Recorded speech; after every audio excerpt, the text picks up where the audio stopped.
여전히 왜 자동차 정비사들의 처우는 개선되지 않는가? 그리고 왜 정비사들은 꼭 학벌이 좋지 않은 사람만 하는 걸로 인식되어야 하는가? 고민들을 많이 하게 됐어요. 안녕하세요. 새천년카를 창업하고 8년 만에 매출 10배를 이룬 창업가 김선호입니다. 사실 처음부터 창업을 하겠다는 생각은 없었습니다. 하고 싶은 것도 없다 보니까 거의 많이 좀 방황을 많이 했던 것 같아요.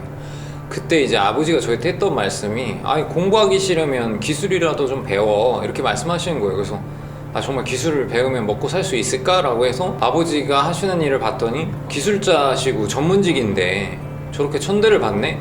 나는 그냥 정비사는 하지 말아야겠다. 명예도 있고 돈도 많이 벌 수 있는 교수는 어떨까라는 생각을 가지고 2학년 2학기 때부터는 좀 공부를 다시 시작을 했던 것 같아요. 대전에 있는 한 국립대학교에 입학을 하게 됐습니다. 근데 대학에 들어가고 나니까 뒤늦게 이제 공부하는 게 되게 재밌는 거예요. 또 생각해보니까 교수가 되려면 서울에 있는 대학에 가는 게 더 좋지 않을까 이런 생각이 들더라고요. 반수를 하게 됐고 실력이 좀 안 돼가지고 서울에 있는 대학으로 진학은 좀 어렵게 됐습니다. 부모님한테 이제 안부 전화를 하잖아요. 어느 날부턴가 부모님이 안부 전화를 안 받으시는 거예요. 지휘관님께서 휴가를 나갔다 와라. 아버님이 좀 아프신 것 같다 이렇게 말씀하시더라고요. 자동차 정비 일을 하시다가 손가락 3개가 잘리신 거예요. 가슴이 많이 아팠죠. 군에서 복귀하고 나서 이런 생각을 했어요. 아버지가 한 가정의 가장이시고 경제를 책임지고 계신데 내가 무엇을 할 수 있을까? 아버지를 좀 돕자. 아버지가 하시는 자동차 정비 일을 배워서 도와드리자 해가지고 군대에서 자동차 정비 자격증도 취득을 하게 됐습니다. 매장에 왔는데 고객 두 분께서 아버지의 다친 손을 바라보시면서 굉장히 싫은 소리를 하시는 거예요. 우리 아버지는 저렇게 대우를 받아야 할까? 정비사는 왜 저렇게 무시를 받는 것인가? 안타까운 생각이 들더라고요. 그러면서 다짐을 했던 것 같아요. 나는 아버지랑은 좀 다른 정비사가 되어야 되겠다. 정비 문화를 바꾸는 어떤 정비사가 될 것이다 라는 목표를 가지게 됩니다.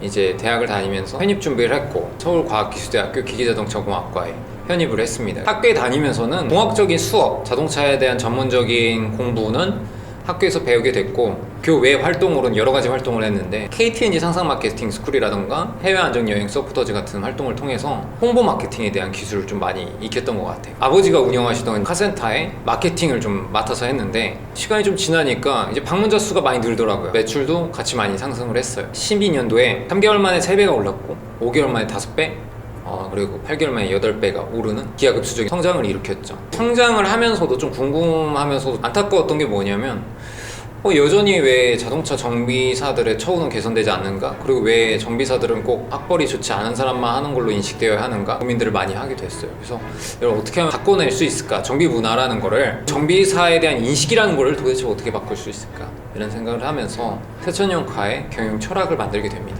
저희 새천년카의 경영 철학은 상생경영인데 회사와 근로자가 함께 성장하고 사회에 긍정적 영향을 미치는 것입니다. 실제로 회사의 매출이 늘 때마다 저희는 3개월마다 근로자에 대한 인사평가를 다시 해서요 연봉을 상승시켜주고 있습니다. 고정비인 인건비를 올려주면 과연 회사가 살아남을 수 있을까? 라고들 많이 하셨는데 실제로는 인건비를 올려줬음에도 불구하고 연간 16%의 성장을 꾸준히 이어가고 있습니다. 사회적으로는 1년에 약 한 1,000만 원 정도를 사회에 기부를 하면서 정비소에 대한 인식이 많이 바뀌는데 기여를 하고 있는 것 같습니다.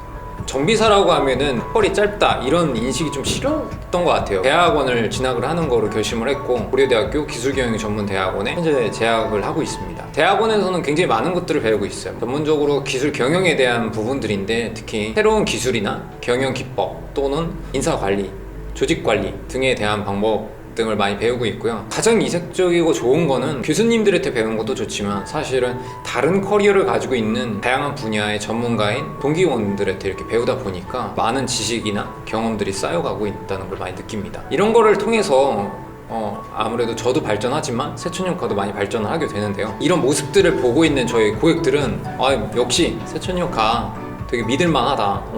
새천년카 대표님 진짜 멋있다.